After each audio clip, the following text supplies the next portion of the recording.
America అధ్యక్షుడు Trump చేస్తున్న వ్యాఖ్యలు ఇప్పుడు భయాన్ని కలిగిస్తున్నాయి. ఇంకా ముందు ముందు ట్రంప్ ఎంత వైలెంట్గా మారబోతున్నారో ఈ వ్యాఖ్యలు చెప్తున్నాయనే చెప్పాలి. ఇకపై శాంతి గురించి ఆలోచన లేదు అంటూ ట్రంప్ చెప్తున్నారు. దానికి కొన్ని కారణాలను కూడా వివరిస్తూ ట్రంప్ ఒక లేఖను రిలీజ్ చేశారు. ఆ లేఖ ఉద్దేశం ఏంటనేది ఒకసారి మీరు చూడొచ్చు. ట్రంప్ ఏం చెప్తున్నారంటే 8కి పైగా యుద్ధాలు ఆపాను, అయినా సరే నాకు నోబెల్ శాంతి బహుమతి ఇవ్వలేదు అంటూ ట్రంప్ చెప్తున్నారు. ఇక అమెరికా హక్కులకే నేను ప్రాధాన్యత ఇస్తాను అని చెప్తున్నారు. ఎట్టి పరిస్థితుల్లోనూ గ్రీన్లాండ్ అమెరికాదే అని చెప్తున్నారు. ఇప్పటికే 8 యుద్ధాలు ఆపాను, నోబెల్ ఇవ్వలేదు అంటూ నార్వే ప్రధానికి ట్రంప్ ఒక సందేశాన్ని పంపారు. గ్రీన్లాండ్ అంశాన్ని నోబెల్ ప్రైజ్తో ముడిపెట్టారు ట్రంప్. గ్రీన్లాండ్ను చైనా, రష్యా ఆక్రమించుకునే ప్రయత్నంలో ఉన్నాయని, కానీ అది తామే చేస్తామంటూ కూడా చెప్తున్నాడు.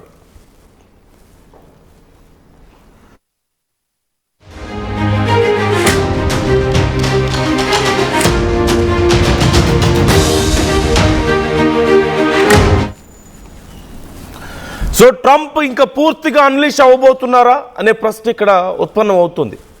ఇప్పటికే ప్రపంచవ్యాప్తంగా ఎంతో పెద్ద గందరగోళానికి కారణం అవుతున్నటువంటి ట్రంప్ ఇక పూర్తిగా అన్లీష్ అవ్వబోతున్నారు. He's going to show his reality. ఎందుకంటే ఇప్పటి వరకు పీస్ గురించి ఆలోచిస్తేనే ఇంత గందరగోళం జరిగింది. ప్రపంచ దేశాలన్నీ కొట్టుకు చచ్చిపోతున్నాయి. అందులో ముఖ్యమైన పాత్ర ఎవరిది అంటే ట్రంప్దే ఉంటుంది. ఇక పీస్ గురించి ఆలోచించకపోతే ఇంకేమవుతుంది? ఒక్కసారి ఆలోచించండి, పరిస్థితి ఎంత భయంకరంగా ఉండబోతుందో. అయితే ఇక్కడ కీలకమైన విషయం ఏంటి అంటే, తనకి నోబెల్ ప్రైజ్ ఇవ్వలేదు కాబట్టి, 8కి పైగా యుద్ధాలు ఆపినా తనకి నోబెల్ ప్రైజ్ ఇవ్వలేదు కాబట్టి ఇక పీస్ గురించి ఆలోచించాల్సిన అవసరం లేదు అంటూ ట్రంప్ చెప్తున్నారు. మనం ఇంతకుముందు కూడా క్లియర్గా చెప్పుకున్నాం.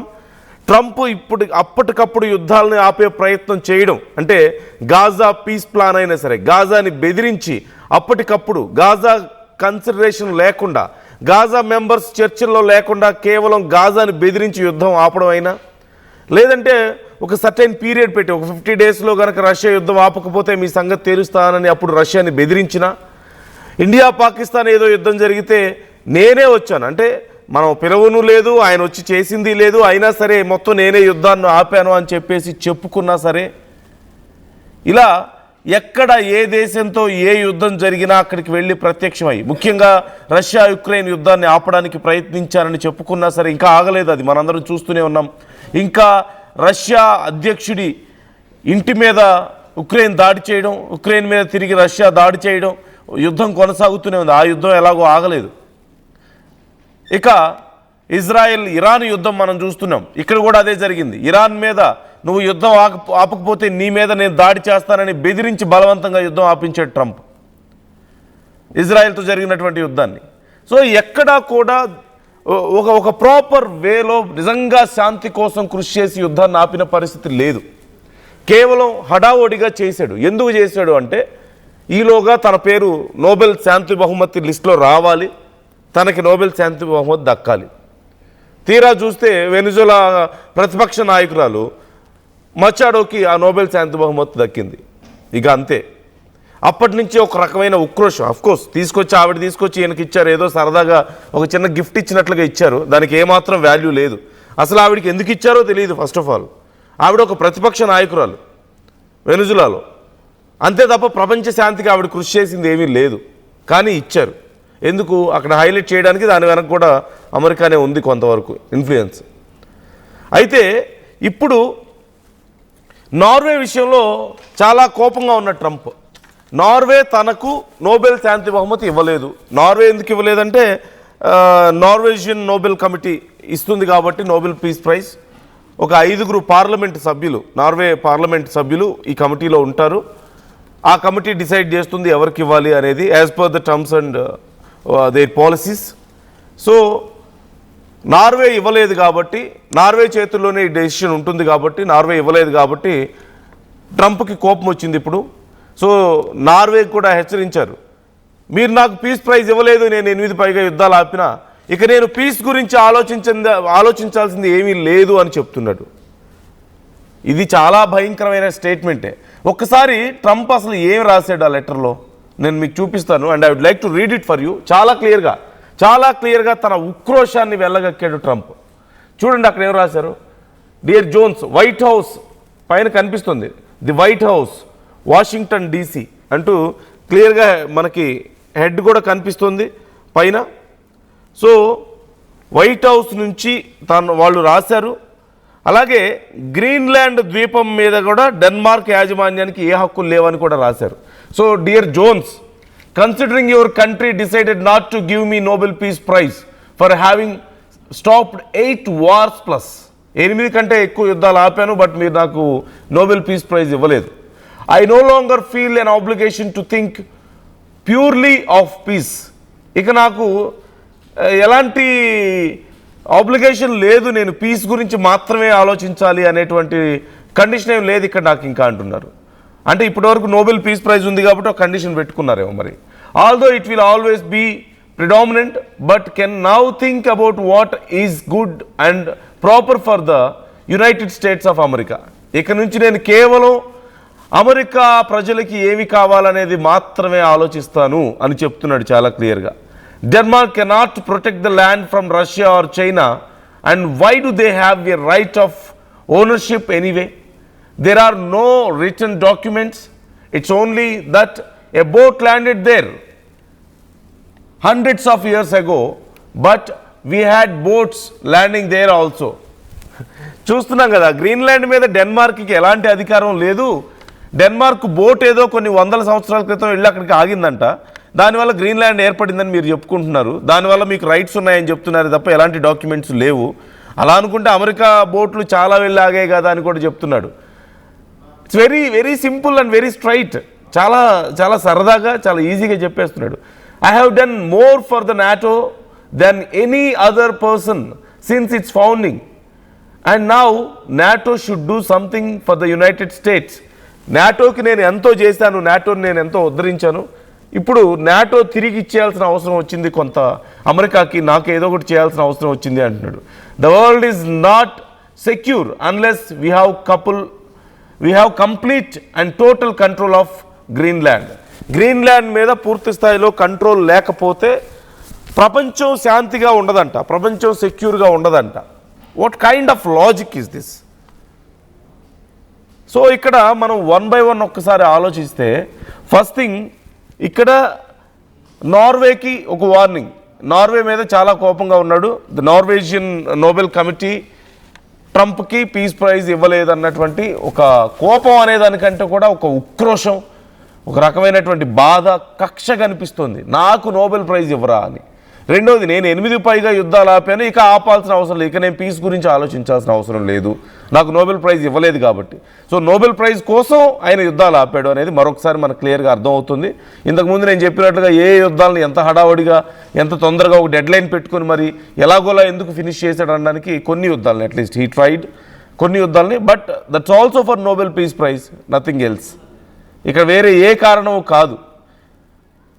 మరొకటి, ఇప్పుడు అసలు గ్రీన్లాండ్ మీద ఏ హక్కులు ఎవరికి లేవు, అమెరికాకి సొంతం అన్నట్టుగా మాట్లాడుతున్నటువంటి పరిస్థితి కనిపిస్తుంది. అసలు డెన్మార్క్కి ఏ హక్కులు లేవు, ఏదో ఒక బోట్ అక్కడికి వెళ్ళిందంట, అంత మాత్రాన్ని గ్రీన్లాండ్ వాళ్ళదైపోతుందా?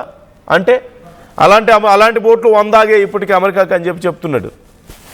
సో అది ఎలా ఫీల్ అవ్వాలి ఇలాంటి ఒక స్టేట్మెంట్ని చూసి? ట్రంప్ దగ్గర నుంచి, అది కూడా అమెరికా అధ్యక్షుడు, ప్రపంచంలోని అత్యంత శక్తివంతమైనటువంటి దేశానికి అధ్యక్షుడు, ఇలా ఒక బార్గెయినింగ్ మోడ్లోకి వచ్చి ఒక రకంగా తను పూర్తిగా అన్నీ వదిలేసి కేవలం తన గురించి, తన ఎమోషన్స్ గురించి మాత్రమే ఆలోచించుకుంటున్నటువంటి ఒక అనకూడదు ఈ మాట, కానీ తప్పట్లేదు, ఒక నీచ స్థితికి దిగజారిపోయారు ఆయన. ఇలాంటి ఒక మానసిక స్థితికి దిగజారిపోయారు ఆయన. ఇక అలాగే రష్యా అండ్ చైనా ఆక్రమించుకుంటాయి గ్రీన్లాండ్. ఎప్పుడు పాడే పాట ఇది. గ్రీన్లాండ్ వల్ల ప్రపంచానికి నష్టం ఉందని చెప్పి కూడా ట్రంప్ చెప్తున్నటువంటి పరిస్థితి కనిపిస్తుంది. ఇదంతా ఒక ఎత్తు అయితే, నాటోకి నేను ఎంతో చేశాను, నాటో ఇప్పుడు నాకు ఏదో ఒకటి చేయాల్సిన అవసరం ఉంది అని కూడా మాట్లాడుతున్నాడు. So it's very clear, Trump is very clear. Trump is going to unleash his bad side totally. ఇక తనలో ఉన్నటువంటి డార్క్ సైడ్ని ట్రంప్ అన్లీష్ చేయబోతున్నాడు. హీఈస్ గోయింగ్ టు ఓపెన్ పూర్తి స్థాయిలో. ఈ స్టేట్మెంట్ చూస్తే మనకు అర్థమవుతుంది. So let's think about the positive side ఒకసారి. ట్రంప్ చెప్తున్నాడు 8 యుద్ధాలని ఆపాడు అని. At the same time peace గురించి కృషి చేశానని చెప్పాడు. At the same time Greenland వల్ల ప్రపంచానికి నష్టం అని చెప్తున్నాడు. ప్రపంచానికి ఏదో థ్రెట్ ఉందని మాట్లాడుతున్నాడు. నాటోకి నేను ఎంతో చేశాను, ఇప్పుడు నాటో నాకు చేయాల్సిన అవసరం ఉంది అంటున్నాడు. అన్నింటికి మించి శాంతి కోసం నేను కృషి చేశాను, ఇక అమెరికా ప్రజల గురించి మాత్రమే ఆలోచిస్తానని చెప్తున్నాడు. ఇప్పటి వరకు అమెరికా వల్ల జరిగినటువంటి శాంతి ఎక్కడ? ట్రంప్ వల్ల జరిగినటువంటి శాంతి ఏది? ఒక్కసారి ఆలోచించండి. ఎంత కయోస్ మనం చూస్తున్నాము అమెరికాలో. ఐస్ అధికారులు, ఇప్పుడు ఇమిగ్రేషన్ అధికారులు అక్కడ వ్యవహరిస్తున్న తీరు ఎంత భయంకరంగా ఉంది. గ్రీన్ కార్డులని వీసాల మీద పెడుతున్నటువంటి రిస్ట్రిక్షన్స్తో ఎంత ప్యానిక్ అవుతుంది. ప్రపంచ దేశాలు ప్యానిక్ అవుతున్నాయి. అక్కడ గన్ కల్చర్ పెరిగిపోతుంది. మహాప్రభు ఆపండి అంటే కనీసం ఆలోచించడం లేదు. ఇలా ఏ విషయంలోనూ పీస్ గురించి ఆలోచించలేదు. యుద్ధాల ఇక ఏం సక్సెస్ అయ్యాడు? ఎక్కడ సక్సెస్ అయ్యాడు? I start with India Pakistan war. India Pakistan వార్లో అనవసరంగా మధ్యలో వచ్చి దూరాడు. అఫ్కోర్స్ ఇండియా ఏం మాట్లాడలేదు, పాకిస్తాన్ ఏం మాట్లాడలేకపోయింది అన్ఫార్చునేట్లీ. ఇక ఇరాన్ ఇజ్రాయెల్ యుద్ధం. ఇరాన్ మీద బలవంతంగా గొంతు మీద కత్తి పెట్టి నువ్వు ఆపకపోతే నేను వేసేస్తానని చెప్పి మాట్లాడాడు. అది యుద్ధాన్ని ఆపడం అంటారా? బలహీనుణ్ణి యుద్ధం చేసుకుంటుంటే ఒకరితో వీళ్ళు పర్సనల్గా టైఅప్ అయ్యి, అంటే న్యూట్రల్గా ఉండాలి జనరల్గా సంధి చేసేవాళ్ళు, కానీ ఒకరితో టైఅప్ అయ్యి మరొకరిని బెదిరించి ఆపితే దాన్ని యుద్ధాన్ని ఆపడం అంటారా? పీస్ కోసం కృషి చేయడం అంటారా? లేదు. మరోవైపు గాజా పీస్ ప్లాన్, అక్కడ అదే జరిగింది, బలవంతంగా చేశారు. మరోవైపు రష్యా ఉక్రెయిన్ యుద్ధం, అది ఇంకా ఆగలేదు, జస్ట్ ఇట్స్ ఎ బిల్డప్ ఆ టైంకి మాత్రమే.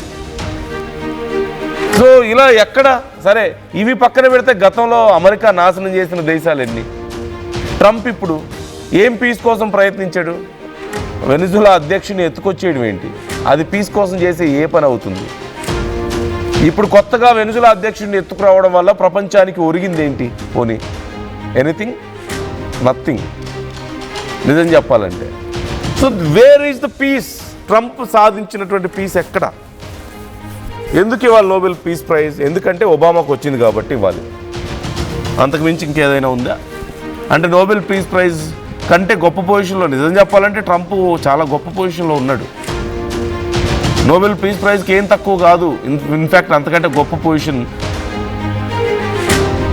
యుఎస్ఏకి ఆ స్థాయిలో కూర్చోడం, ఒక ప్రెసిడెంట్ అవ్వడం అనేది. కానీ నోబెల్ పీస్ ప్రైజ్ కావాలి, దానికోసం ఏదైనా చేస్తాడు. But why? ఒబామాకు వచ్చింది. ఒబామాకే ఇచ్చినప్పుడు నాకు ఇవ్వరా అనేది అతిపెద్ద ప్రశ్న ఇక్కడ ట్రంప్కి. So it's very clear. సింపుల్గా చెప్పాలంటే Trump is going to unleash his dark side.